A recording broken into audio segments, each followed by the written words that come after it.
Bonjour, dans cette vidéo aujourd'hui je vais vous parler de Photolab 4 de DxO, l'éditeur de logiciels français. Je tiens à le souligner, c'est assez rare. Donc voilà l'environnement de Photolab 4. Dans un premier temps, quand vous ouvrez le logiciel, vous avez une photothèque. Alors ce logiciel est un petit peu déroutant si on vient de Photoshop, Lightroom, Affinity Photo. L'environnement est complètement différent. Ceci dit, on s'y fait très rapidement, c'est très intuitif et je trouve que c'est plutôt pas mal pensé. Donc dans un premier temps, vous arrivez donc dans la photothèque. La photothèque, c'est simplement vos répertoires sur votre disque dur interne ou externe où se trouvent vos photos. Et en fonction du répertoire choisi, il vous présente les photos sous forme de vignettes avec celle qui est sélectionnée en gros plan ici, que vous pouvez bouger. Avec la possibilité effectivement de noter, catégoriser vos photos, donc ça c'est plutôt bien. Vous pouvez également créer des projets sous forme de répertoire. Moi j'appelle ça plutôt un classement. Voilà, mes photos retouchées, enfin photos libres de droit, par exemple, ce qui vous permet de les retrouver très facilement en fonction de l'endroit où vous allez les classer. Alors ce que je voudrais vous montrer, c'est les autres fonctions de ce logiciel-là, puisque c'est un logiciel de retouche photo, un dérotiseur, donc il ouvre les fichiers RAW, mis à part certains RAW de chez Fuji, les XT, XT4 par exemple, il ne les ouvre pas. Donc ça viendra certainement avec une nouvelle version ou une mise à jour. En tout cas, tous les autres RAW, Canon, Nikon, enfin, bref, il ouvre très bien ces RAW-là. Donc là, j'ai pris 4 photos exemples. Pourquoi? Parce qu'il y a une fonction, quand on va dans l'outil personnalisé, il y a une fonction que les autres logiciels ont, mais pas aussi précise que Photolab. Et vous allez voir, c'est assez impressionnant. Quand j'ai lu les articles, je n'y croyais pas trop, mais honnêtement, c'est assez bluffant. Donc sur la partie gauche, quand vous êtes dans personnaliser, sur la partie gauche, vous avez toutes les informations liées à la photo, donc les métadonnées, les exifs, les mots-clés éventuellement. Ici, l'historique de tout ce que vous faites sur la photo, ça c'est plutôt pratique. On peut désactiver telle ou telle fonction. En haut, vous avez des outils simples pour comparer la photo avant-après, vue côte à côte. Enfin, voilà, vous avez pas mal de choses. Je ne vais pas faire une formation sur Photolab, je vais simplement vous montrer quelques fonctions très très intéressantes de ce logiciel. Vous avez les réglages locaux, c'est-à-dire que lorsque vous cliquez dessus, vous avez votre petit pinceau qui vous permet de sélectionner des zones et pouvoir y appliquer des réglages uniquement sur cette zone-là. C'est assez précis. L'outil réparation, donc réparer c'est pour supprimer une zone, dupliquer c'est l'outil tampon, ça marche plutôt pas mal. Avec les contours progressifs, la taille du pinceau, donc là quand on fait taille on voit directement la taille du pinceau, ça c'est pas mal foutu. Je réduis un petit peu la ligne d'horizon pour redresser vos photos. Donc là vous avez deux mires qui vous permettent d'aligner l'horizon en fonction de la photo et de manière à pouvoir la redresser éventuellement. Ça c'est rapide, donc celle-ci a priori a été bien droite. La fonction yeux rouges, la pipette de la balance des blancs, très intéressant, donc c'est vraiment les outils les plus utilisés. Et le recadrage. Ici sur le côté vous avez les outils élémentaires, les détails, et ainsi de suite. Vous avez pas mal de petits outils on utilise très très souvent en retouche, notamment pour les roues. Ensuite, tout comme dans Photoshop, vous avez ici des petits boutons qui vous permettent d'afficher que les réglages, par exemple ici, que les réglages liés à la lumière, à la couleur, au détail, les corrections géométriques des objectifs. Alors sachant que DxO a une base de données immense concernant les objectifs, et donc ça vous permet, en fonction de l'objectif, de faire des corrections adéquates. À nouveau, les réglages locaux, c'est le même bouton qu'ici, hein, comme lorsque vous cliquez sur l'icône là, et des effets particuliers. Vous avez tout à fait à droite, donc là pour le bouton réinitialiser, pour réinitialiser toutes les opérations que vous avez faites sur la photo. Des pré-réglages, hop, j'enlève les réglages locaux. Des pré-réglages qui sont, hop, je reviens dessus. Ce sont en fait des presets par catégorie.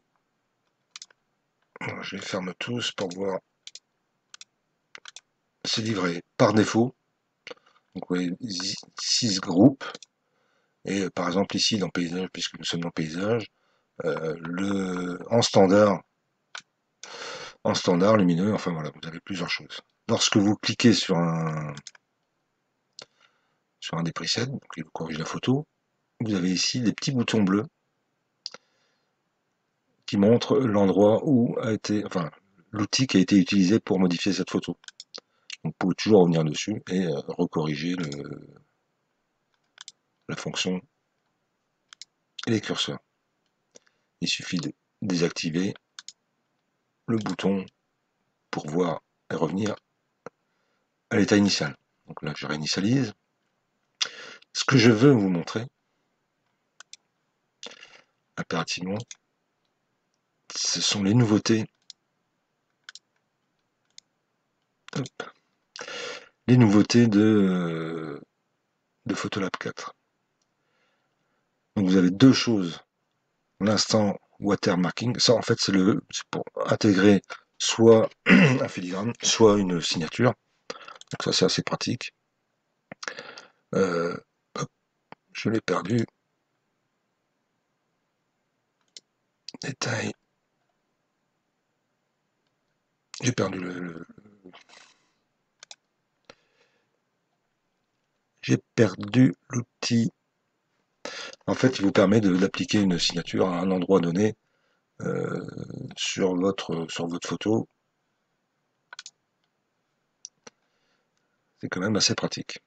Mais c'est cet outil-là le plus important. Denoise, c'est pour débruiter les photos. Vous avez ça dans quasiment tous les logiciels de retouche. Or, chez Photolab, donc vous avez la version HQ, donc on va aller sélectionner une zone, voilà. Vous voyez que la photo est très bruitée, c'est une photo prise de nuit. Haute qualité, bon, c'est un débruitage simple, en fait, comme la plupart des logiciels de retouche. Vous aviez jusqu'à la version antérieure à la version 4 Denoise Prime. Alors vous voyez qu'il lisse en fait, je remets en arrière, il lisse en fait les pixels qui sont aux alentours et qui sont pas entre guillemets propres. Et vous avez cette nouvelle fonction Deep Prime qui elle va vous débruiter complètement la photo. Donc, je clique dessus. Donc, on voit un petit peu là dans la vignette ce que ça peut donner. Mais ce bouton-là ne fonctionne, d'ailleurs celui-ci également, que sur les RAW, les fichiers bruts. Sur les JPEG, ces boutons seront désactivés. Alors ça veut dire qu'en fait, l'algorithme va aller chercher dans le fichier RAW pardon, la couche correspondante à ce bruit. Et ça, c'est plutôt intéressant. Donc il ne va pas débruiter l'ensemble ou affiner ou lisser l'ensemble de la photo. Il va vraiment aller chercher le pixel qui correspond le mieux à la netteté. Donc vous verrez la différence que lors de l'enregistrement. Là, sur la photo que nous avons à l'écran, le fait de cliquer ici ou là, ça change absolument pas la photo, vous ne l'avez que dans la vignette. Alors c'est vraiment hyper intéressant. Alors je passe sur les autres outils, hein. Vous avez une multitude d'outils pour la balance des blancs, les luminosité, contraste. C'est vraiment, je vais insister sur cette nouvelle fonction qui est vraiment bluffante. Alors, j'ai déjà fait sur ces 4 photos-là quelques tests. Donc, je reprends, c'est la même photo, hein. Cette photo-là, je la reprends. Donc, on a donc notre photo originale qui est là. Et vous voyez qu'elle faisait 1024 par 683 pixels. Ça, c'est l'original. En DNG. Donc, c'est pas vraiment du RAW. C'est DNG, c'est Adobe. C'est une convention Adobe. Vous avez quand même pas mal de couches dans le DNG, moins que dans le RAW. Donc, si j'agrandis la photo, on voit bien que elle est très très bruitée. Très très bruitée. Donc ça, c'est la photo originale. Donc je vais faire une comparaison avec ici la photo débruitée avec Prime, avec notre outil, Deep Prime, pardon. J'ai fait un test avec Affinity Photo, Luminar 4, Topaz Denoise et Photoshop. Donc on va prendre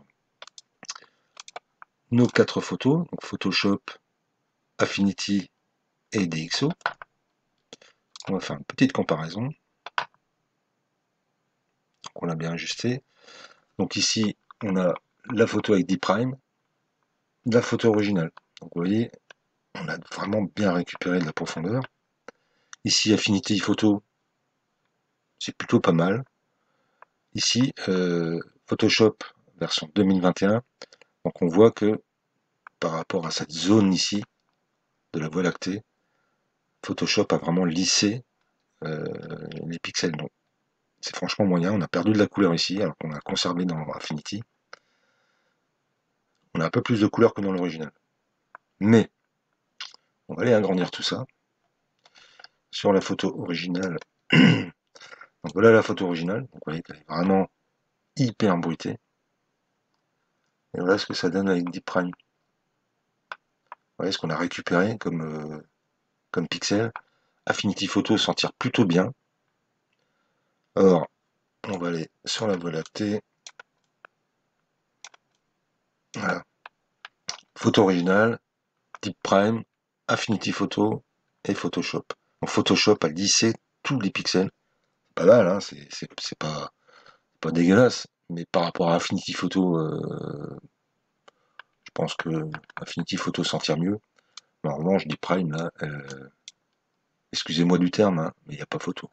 Il n'y a pas photo. Alors, le seul bémol, ici on a un peu de matière, qu'on a récupéré dans Photoshop, qu'on n'a pas récupéré forcément dans Affinity Photo, mais c'est à peu près comme dans Deep Prime. En revanche, tout le reste, c'est nickel. Et là, les détails, on va pouvoir les récupérer en modification locale sans aucun souci. Voilà pour cette première photo. Je vais vous montrer également DxOLab, l'original. On va prendre Luminar 4 et Topaz. Topaz Denoise, qui est le plugin de Topaz vraiment dédié au débruitage. On va voir ce que ça donne. Donc ici, j'ai toujours Deep Prime de Photolab, Photolab, Topaz Denoise, Luminar 4 et l'original. Donc Luminar 4, a priori, bon, s'en tire plutôt bien. Topaz Denoise, c'est une catastrophe. Hein. Regardez le noir de la montagne. Donc là, je vais booster un peu. On a de la matière. En revanche, il a lissé tous les pixels. On a perdu énormément de matière dans le ciel. Regardez la Voie lactée par rapport à Deep Prime. On a tout perdu. Alors, le problème des autres logiciels, c'est-à-dire Topaz Denoise, Luminar, Photoshop et Affinity, c'est que vous avez un débruiteur avec curseur. Donc, c'est en fonction de votre écran et de votre sensibilité, vous allez pouvoir supprimer ou rajouter du bruit. À un moment donné, ça va lisser tous vos pixels et votre photo va perdre de la matière. Or, dans Deep Prime, il suffit tout simplement de cliquer sur un bouton, quoi. Le logiciel va gérer tout seul. Alors encore une fois, vous voyez que la matière, on en a un petit peu, hein, beaucoup moins que dans Topaz. En revanche, Topaz, si j'agrandis, voilà, on est à 80%, c'est une catastrophe. Alors, il y a toujours moyen de régler, mais malgré les réglages que j'ai fait, j'ai jamais pu récupérer autant que sur Deep Prime. Voilà pour cette photo-là. Alors, j'ai une photo d'un aigle. Voilà, c'est hyper flagrant. Donc, on va reprendre Dinoise, des Photolab, Deep Prime, pardon, de photographe, Photoshop et Affinity Photo. Et même que tout à l'heure. Donc là, ici, la première photo, on a l'original, pas mal bruité. Alors celle-ci, c'est vraiment un F, c'est un RAW de Nikon 4288 par 2848, donc c'est une grosse photo, 12 mégas. Photolab 4, donc avec Deep Prime. Vous voyez que il a à peu près conservé la taille. En revanche, Affinity Photo, lui, il a perdu en poids. On a bien lissé les pixels. Et là, Photoshop, également, on a perdu en poids. Alors regardez Photoshop. Par rapport, je ne vais pas faire l'apologie d'Affinity Photo, mais compte tenu du prix du logiciel Affinity Photo et de la location Photoshop, on voit bien la différence. J'ai fait les mêmes réglages sur Affinity que sur Photoshop. Mais alors quand on prend Deep Prime de Photolab, regardez toute la structure de l'aile, là il n'y avait quasiment pas sur, c'est l'original ça, hein, quasiment pas sur l'original. Regardez ce qu'on a récupéré. C'est quand même bluffant, je trouve. Je reviens quand même sur ma première photo, je crois. Ah, ça c'est l'original, elle est là. Ok, là on n'avait pas perdu. Ici, on est toujours bien.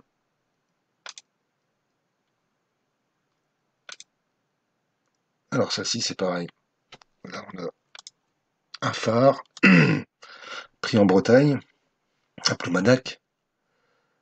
Donc là c'est l'original et là c'est avec Deep Prime. Regardez la Voie lactée. C'est impressionnant. J'ai agrandi un petit peu. Là j'ai agrandi fort hein, quand même parce que c'est une grande photo. On a récupéré énormément de choses. Voilà, on voit beaucoup plus de détails ici avec Deep Prime qu'ici sur la photo originale où voilà, il y a du gris. Voilà, je voulais vraiment insister sur cet outil Photolab. C'est vraiment une réussite. Leur algorithme marche vraiment très très très très bien. Alors vous pouvez toujours, malgré le bouton là, c'est par défaut, les réglages par défaut, vous pouvez toujours augmenter ou réduire ces petits curseurs là. En règle générale, pour la luminance, au-delà de 40, franchement pas terrible. Il vaut mieux rester en dessous de 40, parce qu'au-delà, il va commencer à lisser, et ça va être beaucoup moins bien. Voilà ce que je voulais vous montrer. Alors, vous pouvez rajouter de la netteté ici, voilà, par exemple. Enfin, il y a toujours moyen de revenir sur les réglages. Forcément, puisque c'est un logiciel DxO, vous avez, si vous avez la collection Nik Collection, les plugins Nik Collection, lui va, ça va être hyper transparent avec Photolab, même si Nik Collection fonctionne très très bien sur Affinity Photo, Photoshop ou même Luminar. Voilà, je vais vous mettre les liens de téléchargement si vous voulez tester ce logiciel-là. Franchement, je trouve que ça vaut vraiment le coup, même pour les débutants, compte tenu des menus. Les menus sont quand même très très simples. On voit le vrai contraste. Enfin, je veux dire, il y a vraiment, c'est beaucoup plus simple, je trouve, que Photoshop par exemple pour un débutant. Voilà, terminé pour cette petite vidéo. Merci de m'avoir suivi.